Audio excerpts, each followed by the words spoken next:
It was a busy time at the docks. All the engines were working hard, pushing and pulling trucks about. One morning, Percy was late. Cranky the crane was quick to criticise. "These ships can't be kept waiting. They have important cargo. If they miss the tides, they will be delayed in the docks. You should look up to ships and show more respect. You are, after all, only little." "We've got too much work," huffed Percy. "Then perhaps a lorry should do your job." Percy was shocked. He told the other engines what Cranky had said. "Stuff and nonsense," snorted James. "We engines run this island," said Henry. "What if a lorry does arrive?" I'm afraid it did, along with 2 more. Cranky was delighted. "Hey, you down there! Your job's done now. These lorries are taking over. One of them wants to talk to you." The lorry was very rude. "What's that steaming lump of scrap iron doing here? Be off with you." "Scrap iron? Steaming scrap iron? Pah!"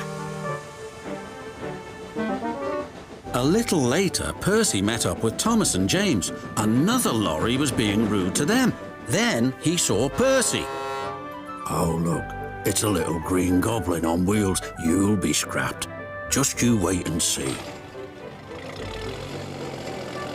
"Well, bust my boiler, what a horrid lorry!" exclaimed Thomas. "Despicable," agreed James. The next engine to meet a lorry was Toby. "Well, well, well. No wonder this railway's in a mess. You belong in a museum, not working in a quarry." "I might look old, but I'm very useful." "Useful? Pa," replied the lorry. "Just you toodle off."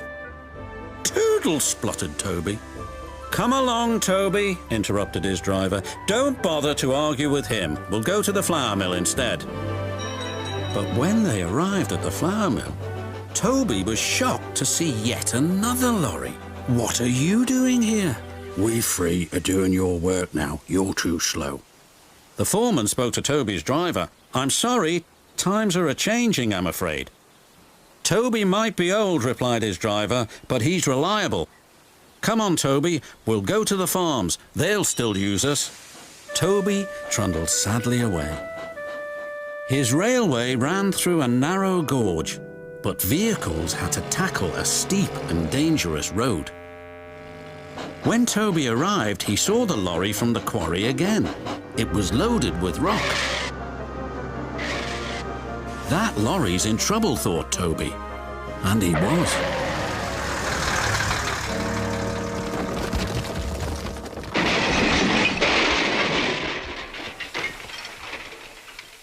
The driver was thrown clear. "Rotten roads," he muttered. The wrecked lorry was taken to the docks. Percy looked at the lorry.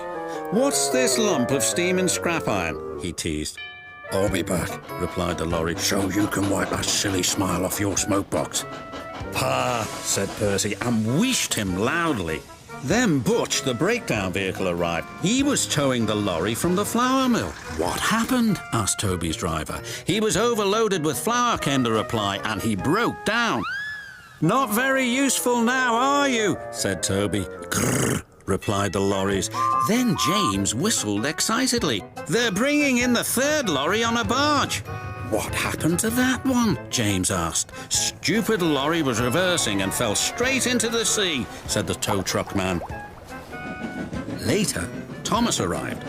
He looked at the 3 lorries and laughed. Well, well, well, the Brothers Grimm, smashed, broken and sunk. The lorries didn't return, and the engines now work even harder to make sure they never will.